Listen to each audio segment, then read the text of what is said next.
SACO, department coordinators, teachers, PTA officers, parents, and graduating pupils, a pleasant afternoon to all of you.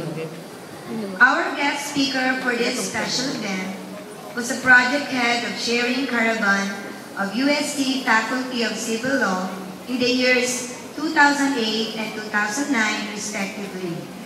He was also the Vice President of Civil Law Student Council of UST Faculty of Civil Law in 2009, the Corporate Secretary and member of the Board of Trustees of Mission Outpour Blessing since 2011. The National Treasurer of Association of Law Students of the Philippines Incorporation in 2009. Obviously, our guest speaker is a lawyer and has been a junior associate of Pastrana Fowler Attorneys since 2011. He graduated from UST Law School in 2010 and attained his degree in legal management from the same university in 2006.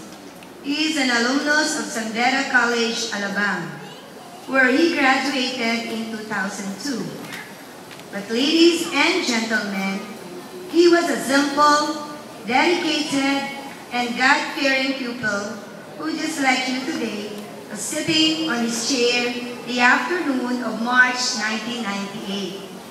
Friends, graduating pupils, I am very proud to present my former pupil from my advisory class, Attorney Sherwin Peter O. Pulayan.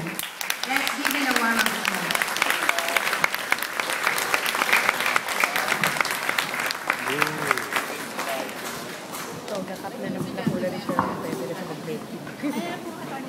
Thank you to my former advisor for that very warm introduction.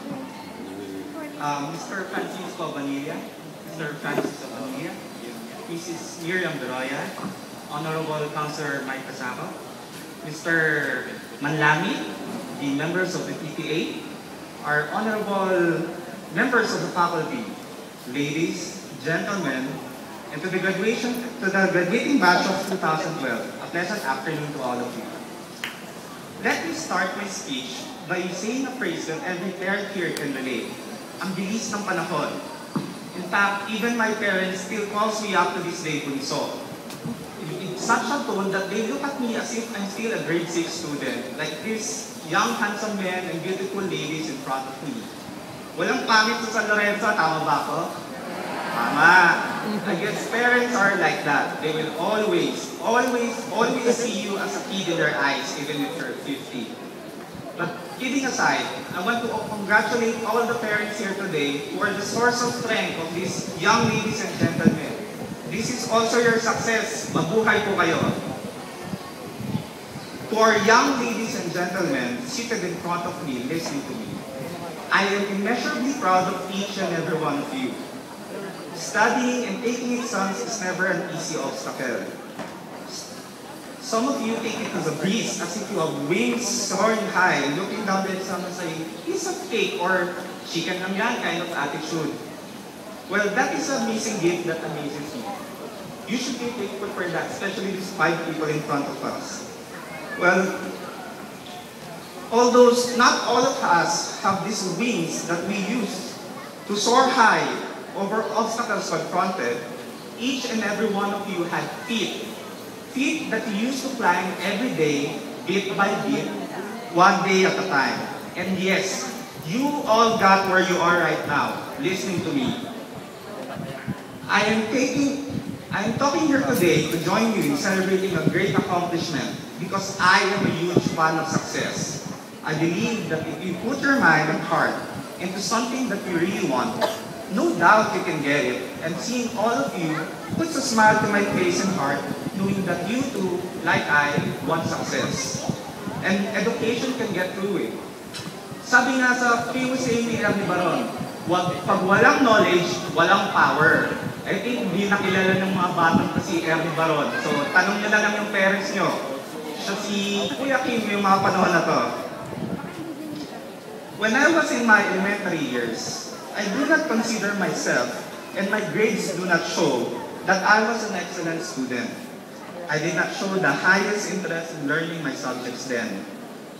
In short, I was one of the average kind of student, or I say street smart para maganda pakinggan, di ba? Well, though during my 6th year, I was given my first award, Best in Essay. Before that award was given to me by our beloved alma mater, I have no idea that I can write with sense. But that award is an affirmation for me that, yes, I can write. And to be considered the best in that, it made me feel proud of what I think is average. Now, I believe that everybody is not average. Everyone is best in anything. It can be in dancing, singing, or even in cooking. It's up to us. It's up to you to use it and know it, so that you can make use of it for your to make yourself successful in your own ways. And as for my best essay award, it brought me to pass the bar examinations, which is considered the hardest licensure exam in the Philippines, as they say. And now, I am a full-fledged San Lorenzonian lawyer, and I'm proud of it. Remember that as long as you live, you cannot stop learning. Learning will always be part of our lives. Attending your classes, graduating without truly embracing what you have learned is not education. As you go through your high school and college years, always trust yourself that you can do anything. You can achieve anything you want. Sky is the limit. Don't be stopped by failure, because failing is an opportunity to do better. Tell yourselves, I want to be better. And if you believe in that, you will be, trust me. I have some experiences of my own failures, but that does not stop me from becoming of who I am today. And we should also give praise to the management and faculty of San Lorenzo, because you shape the minds of these young people. Without you, they could not have achieved what they want to be. And for Mrs. Paula Taliman, sir, wherever you are, I know you are happy looking down at us.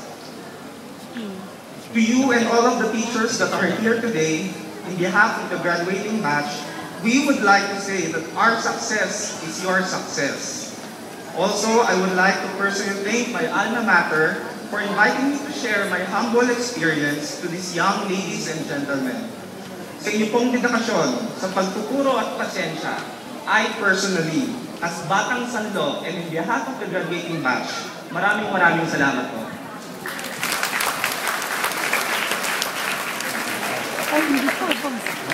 And now, let me leave you with one final thought, and I will be brief, I promise.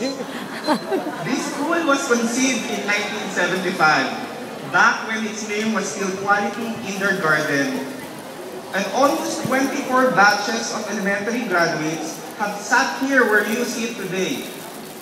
Since 1975, this school has stood tall and persevered.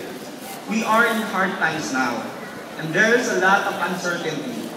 But there is one thing certain. Lahat tayo babalik sa pinanggalingan. Katulad ko ngayon, we will be back stronger and more prosperous than ever before. Because ang mga taga-Sadlo, we are known for our fighting spirit, our refusal to give up, and our ability to overcome great odds. For the glory of our school and our success will grow, wherever we may go, whomsoever we may call. Hail San Lorenzo will always be true to you. Hail San Lorenzo forever.